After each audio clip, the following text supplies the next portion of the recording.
আমাকে দেখতে এলো। আর আজকে আমার বিয়ে ফাইনাল হয়ে গেল।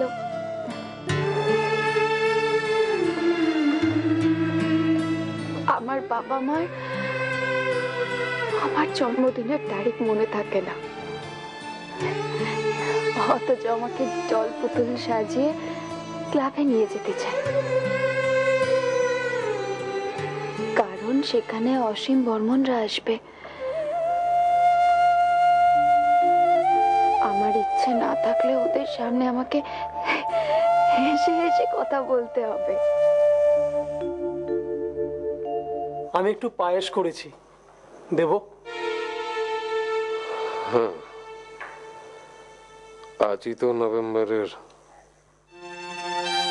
তুই মনে রেখেছিস?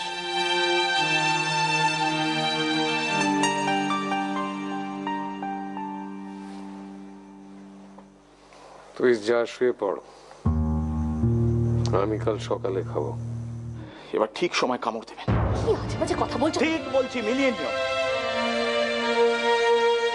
এখনো সময় আছে। আমি তোমাকে বারবার এটাই বোঝাতে চাইছি যে ফাদার স্যামুয়েলের সঙ্গে কথা বলে বাচ্চাগুলোকে হোস্টেলে পাঠাতে হবে, কারণ এই বাড়িতে থেকে ওদের পক্ষে মানুষ হওয়া অসম্ভব। তোমাদের সকলের আদরে আহ্লাদে ওরা। ডিসিশনটা কিন্তু তোমার, যা করবে তুমিই করবে। তুমি ওদের হোস্টেলে পাঠিয়ে দিতে চাও তো পাঠিয়ে দাও, পাঠিয়ে দাও। মা বাবা দাদাই ওদের সকলকে আমি বোঝাবো, আমিও বুঝে যাব,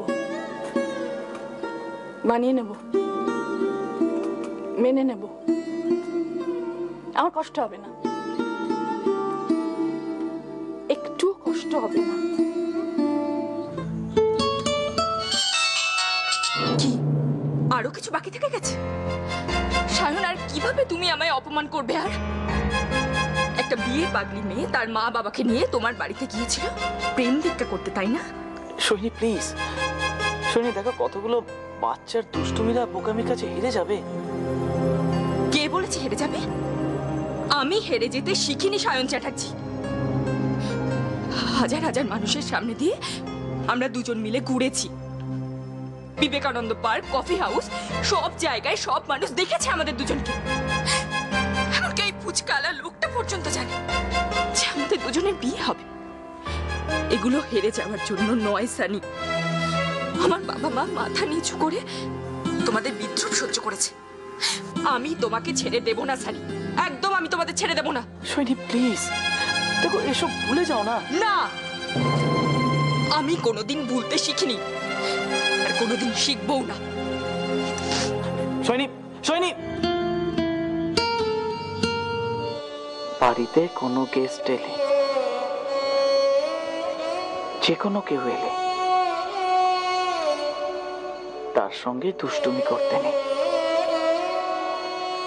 তার সাথে কোনো বদমাইশি করতে নেই, তাতে নিজেদেরই বাড়ির বদনাম হয়। সরি ছোটকা।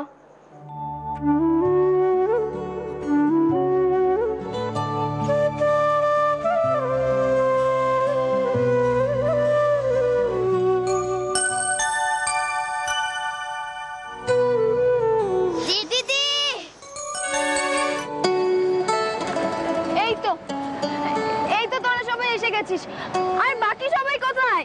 আর কেউ আসবে না দিদি, আমার লুকিয়েছে যে।